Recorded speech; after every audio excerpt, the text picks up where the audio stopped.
Bugün Mevlud günüdür. İmam Hasan aleyhisselamın mevlududur. İkinci imamımız Ehl-i Beyt'in dördüncü güneşi Emir el-Mümininin birinci oğlu, imametin ikinci şehidi, Çağırdeh Mənsumun dördüncü şehidi. Biləxərə bir insan mövlududur bugün. Bir insan ki Xudavənd-i Müteal insanı o cür görmək istəyir. Bugün elə bir günlərdəndir. Elə bir insan dünyaya gəlir ki, insana insan olmağı başa salsın. İmam Həsənin bir vilayət, imamət vəzifəsi var. Bundan əlavə ki, insandır. O da dünyaya gələndə onu da bəliyiblər uşaq kimi. O da bələkdən çıxıb, o da yeriməyi üçün qalxıb, yıxılıb, qalxıb, yıxılıb. Bizim kimi. Aleykümselam. O da danışmaq üçün ehtiyacı olub bizim cismani tərəfimizə ki, Xudavənd-i Müteal Ağa Rasulullah'a buyurur: "Qul ənə bəşərun mislukum." De, mən də sizin kimi bir bəşərəm. Yəni, mən də sizin kimi bir insan qalıqındayım.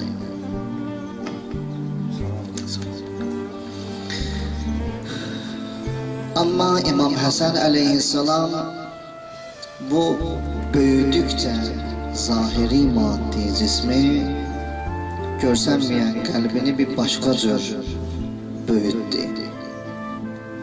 Düzdür, anası Zəhradır, salamullah aleyha. Düzdür, atası müminlərin əmiridir, aleyhissalam. Düzdür, qardaşı torpağı cənnət eləyəndir, İmam Hüseyin aleyhissalam. Düzdür, babası əvvəl və axir kainatın Allah tərəfindən seçilmiş sahibidir. Ma kan və ma yekunun hamısının böyüdür. Düzdür, bunlar var. Düzdür, Zeynəb-i Kübra salamullah aleyhanın qardaşıdır. Bu şeyler var. Amma bu o demək deyil ki, bu kifayət eləyər insana, insan əl-ayağını uzatsın, desin daha cənnət mühümdür. Babam Peyğəmbər də cənnətə mən getməyəcəm, kim gedəcək? Anam Zəhradır, mən getməyəcəm cənnətə, bəs kim gedəcək? Yox. Bunlar cismani fərqlərdir. Maddi və o qədər də rol olmaz. Təsirləri var, rol olmaz. Müqəddimə edirəm hələ 2-3 dəqiqə ta 2 ayə Maidə surəsinin 55 və 56-cı ayələrin xidmət özə ərz elədim. Burada bir neçə mətləblər var.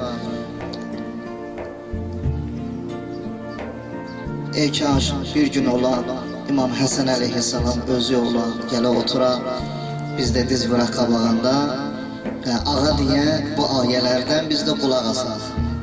Yəni söz olaraq bunu demək istəyirdim. Amma bir neçə mətləblər var bu ayədə ki, xidmət özə ərz eləyim. Vilayət günüdür bugün. Ona görə bu iki ayəni istədim ki, bu haqda danışaq. Ayənin mənası belədir. İnnəmə vəliyyukumullah. Yalnız, fəqət, ancaq sizin vəliyiniz, böyüyünüz Allahdır və Rasulullah onun peyğəmbəridir. Vəllezine amenu və müminlərdir. Sizin vəliyiniz, böyüyünüz Allahdır, onun Rəsuludur və vəllezine amenu. Bir dəstə müminlər. O müminler ki yuqimûne salah, namaz kılırlar ve yutûne zekâh ve hum râkiûn. Zekat verirler rükû halında. Zekat hamısı verir, biz de veririk. Olsa 40 tane koyun birini veririk. Ya ilde bir dəfə xumsumuzun, qazancın 5'ten birini veririk. Bunu hamısımız veririk. Deməli hamısımız müminik. Amma bu vəhum rakiun insanın nəzərini cəlb edir. Hələ işim burada deyil. Və mən yetəvəlləllah, hər kəs Mövla tutu özü için Allah'ı ve Resul'le ve herkes Allah'ın peygamberini özü için Mövla tutar. Vellezine amenu ve herkes müminleri özüne Mövla tutar. فَاِنَّ حِزْبَ اللّٰهِ هُمُ الْغَالِبُونَ. Bunlar Allah dəstəsidirlər və qalibdirlər. Bəhs 56'dadır. Xudavənd Müteal buyurur, bir dəstə iman əhlinə ki, özünüzü tutun, özünüzə Mövla tutun. Burada bir neçə mətləbə işarə edirəm, adını çəkirəm. Ama iki mətləbin ardıcan gedəcəyim. Yarım saat ərzində nə çatdırdım? Çatdırdım. Birinci mətləb budur. Və mən yetəvəllallah. Bu ayədə və mən o kəslər ki Mövla tutar Allah'ı, o kəslər kimlərdir? Bir. İkinci mətləb. O amenu vellezine amenu ki var, onlar Mövla tutulmalıdır. Onlar bu ve men yetevəllallah ve menin içinde var yoksa yoktur. Bunların içinde diye kenardadırlar. Mesela 10 nəfərin içindən bir nəfəri seçirsən Mövla, ağa, sərpərəst. Bəli, 10 nəfərdən biri odur. Cismani bakımından 10 nəfərdən biri oldu. O bizim Mövlamızdır. İndi biz de onun Mövlasıyıq. Ya yok, xeyr. İndi bunlara toxunacaq. Mövla tutmaq bir tərəflidir. İki tərəfli deyil. Məhbubiyyət iki tərəflidir. İn kuntum tuhibbunallah fəttəbiuni yuhibbukumullah diyeceğimaya. İkinci, o və mən olan kəslərdə hansı sifətlər var ki onlar Mövla ola bilmirlər. Üçüncüsü, vellezine amenu ki Xudavənd Müteal buyurur müminlərə, vellezine amenu sizin Mövlavuzdur. Onlarda hansı sifətlər var ki onları Mövla edir? Onlar bizdən seçilirlər. Biraz deyəsən ədəbi xütbədir, moizədir. Biraz da diqqət istəyir. Xahiş edirəm, biraz diqqət eləyək. Mən özüm də elə diqqət edeyim, görüm çatdıra biləcəyəm elə fikrimi. Mümkündür biraz ağır ola.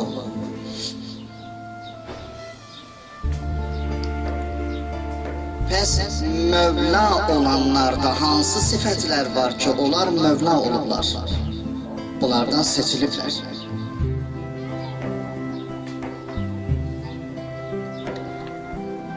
Başqa bir mətləb bu Maidə 56'nın içində budur ki, vellezine amenu hansı şəxsiyyətlərdir? Bunların adları harda keçir? Yəni bunların ayrıca fəzilət, əfzəl olmaqları nədir? Bu mətləblərə inşallah işarə edəcək.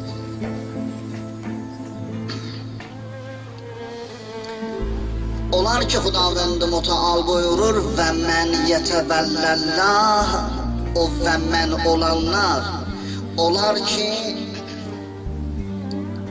Mövla tutublar özlərinə, onların da xüsusi sifətləri var. Məsələn, bir nəfər namaz qılmasa, bir nəfər oruc tutmasa, bir nəfər xums verməsə, bir nəfər həc boynuna gəlsə getməsə, məsələn, ümumən furu etdim.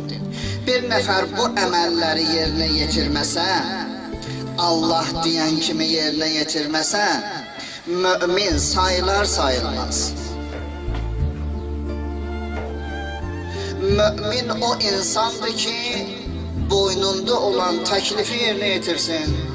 Allah sənə deyib gündə 17 rükət namaz qılıram. İldə bir ay 30 gün yaxud 29 gün ac qal sübhdən axşama qalıram. Allah hər nə deyib eləyirəmsə mənim adım var, ümumi ad var. O ada mümin deyərlər, iman əhli deyərlər, filan kəs mümindir.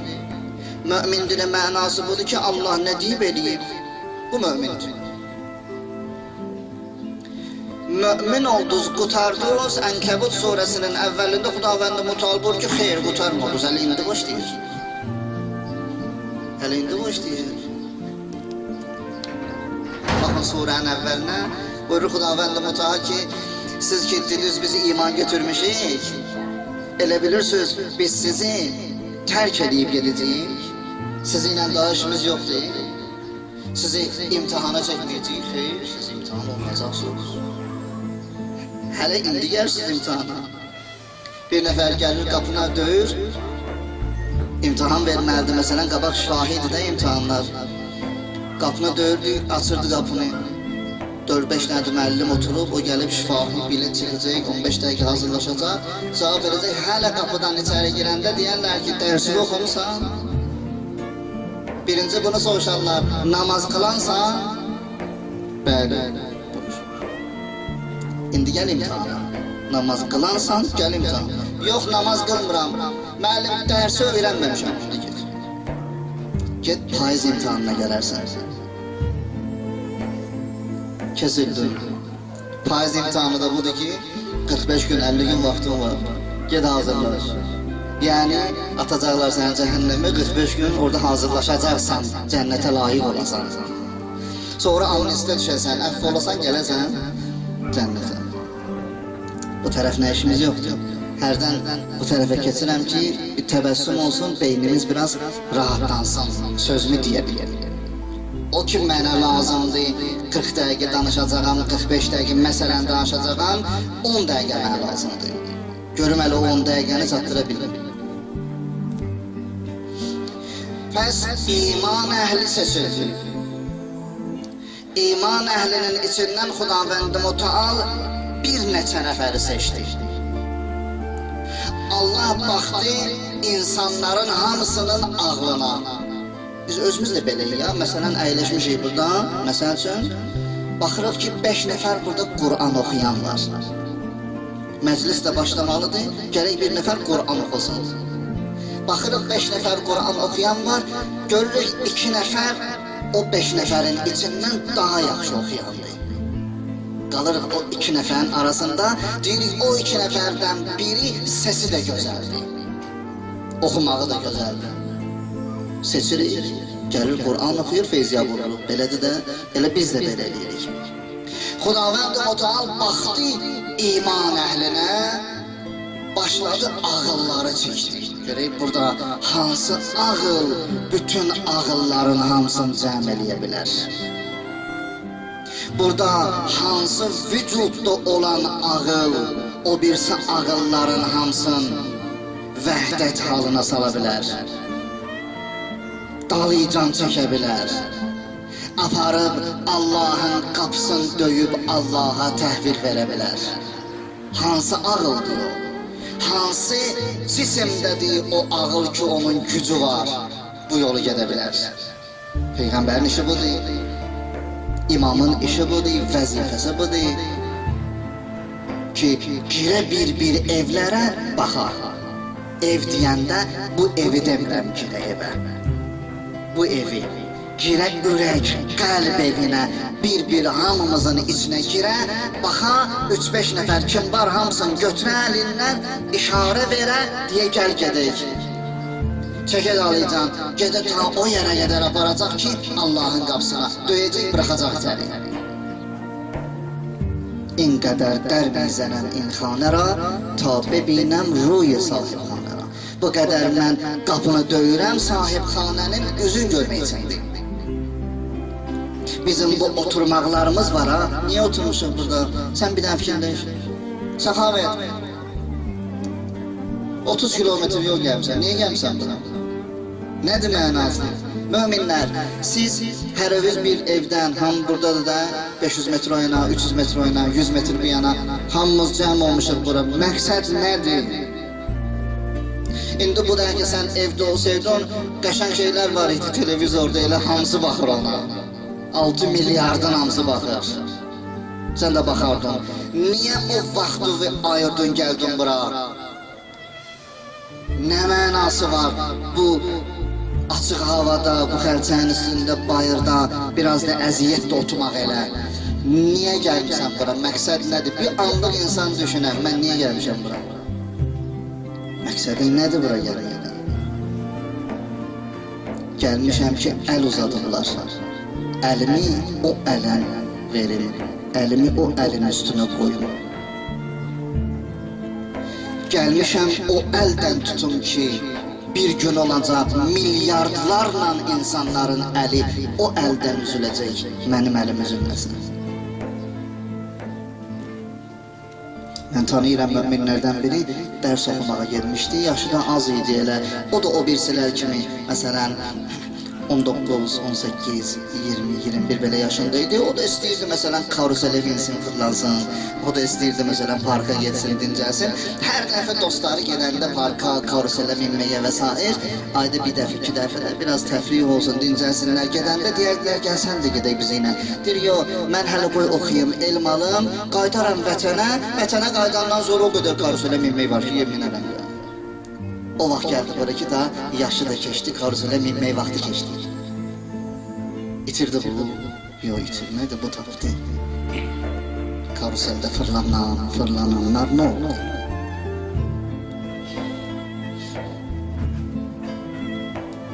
Biz ki burada əyləşmişik, biz əslində tapmışıq.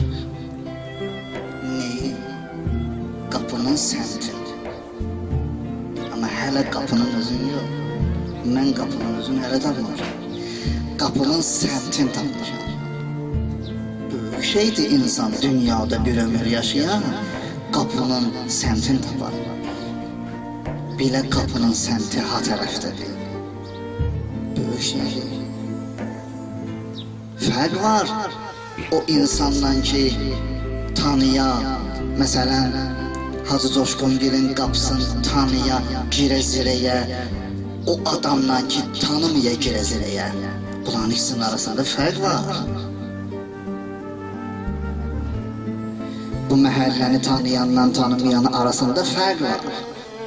Aydındır məsələ? Allah qapısının səmtin tanıyanla tanımayan arasında fərq var. Peyğəmbər İmam Həsən ağanın qapısının səmtin tanıyanla tanımayan arasında fərq var. Bu elmlidir, o cahildir. Aralarında fərq var. Zülmətlə işıqlı havada fərq var. Elmlə, alimlə cahil arasında fərq var. Ağla qara arasında fərq var. Bunların hamısını Allah Qur'anda buyurub, görənlə görməyən bir deyirlər. Bəs o insanlar ki, Mövla seçiblər özlərinə, onlar görənlərdir. O Mövla olanlar kimdir bəs? Bunlar görəndilər. Bunlar görüblər Mövlalarını. Bəs o kəslər ki, Mövla qərar tutublar, onlar kimlərdir? Onlarda hansı sifətlər var ki, onlar gəliblər bu həddə çatıblar? Sələvat zikr elə, o sifətləri deyil. Salli ala Muhammed ve ali Muhammed. Buyurur Xudavənd Müteal Mücadilə suresinin 22. ayəsində. Sifətləri bir sayılır. La tecidu qavmen yu'minun billah vel yevmil ahir yuvaddun men haddallah ve rasulah velev kan. Bir de size insanlar var, onlar Allah'ı iman götürürler. Onlar Peyğəmbərə iman götürürler. Allah buyurur, yaxşı iş değil Allah'ın düşmeniyle dost olasınız. La tecidu qavmen. Sen görmezsen bir desteni ki Allah'a iman götürsünler, ahirete iman götürsünler, Peyğəmbərə iman götürsünler, yuvaddune men haddallah ve Resulullah. Onlar Allah ve Peyğəmbər düşmeniyle dost olsunlar. Sen böyle insan tapmazsan. Sen görmezsen Ali ibn Abi Talib meselen, İmam Hasan aleyhisselam meselen Allah düşmeniyle dost olar. Görmezsen la tecidu kavmen. Sen görmezsen. Peyğəmbərə buyurur Allah. Felev kanu abâehum av ebnâehum av ihvânehum av aşiretehum. Baxmayaraq ki atası olsun, baxmayaraq ki övladı olsun, baxmayaraq ki qardaşı olsun, baxmayaraq ki əşirəsi, qohum əqrabası olsun. Fərqi yoxdur. Atamdır, fərqi yoxdur. Qardaşımdır, fərqi yoxdur. Oğlumdur, fərqi yoxdur. Qohumumdur, fərqi yoxdur. Allah düşmənidirsə dost olur. La tecidu qavqan. Sən belə insan tapmazsan. Bunlar mövlalardır. Mövlaların da sifətləridir. Rasulullah getdi Meyraca, Meyracda Xudavənd Müteal Peyğəmbərlə söhbət edir. Bir dəstə söhbətdə Xudavənd Müteal buyurdu Rasulullah'a. Çox dəstələr var orada, hələlik 2 dəstə deyirəm. Buyurur Xudavənd Müteal, mən 2 dəstəni çox sevirəm. Rasulullah tələsik soruşdu. İlahi, kimdir o 2 dəstə? Yəni mən də o 2 dəstədən olmaq istəyirəm. Bizim ustadımız var, həm də ustad yoldaşımızdır. Seyyid, elhamdülillah, kiçigi böyücümüzdür. Bir gözəl mətləbə işarə eləmişdir. Deyir, bir alim var, o alimin adını çəkmirəm. O alimin yanına, o alim özü də dedi onu. Da necə oldu ağzından çıxdı bu söz. Deyir, elə biz də əyləşmişdik. Dedi ki, bir nəfər gəlmişdi yanıma, mənə sual verdi. Ağacan, mən hər nə qədər namaz qılıram, namazdan fikrimi toplaya bilmirəm. İstəyirəm elə namaz qılım ki, namazda ancaq Allah düşünüm və bəs. Başqa bir şey. Deyir, mən dedim ona, o getdi. Az bir müddətdən sonra gəldi. Dedi, ağacan, indi istəyirəm namazda başqa şey düşünə bilmirəm. Mən həmən Ağa Seyiddən soruşdum ki, nə dedi? Dedi, mən də soruşmadım.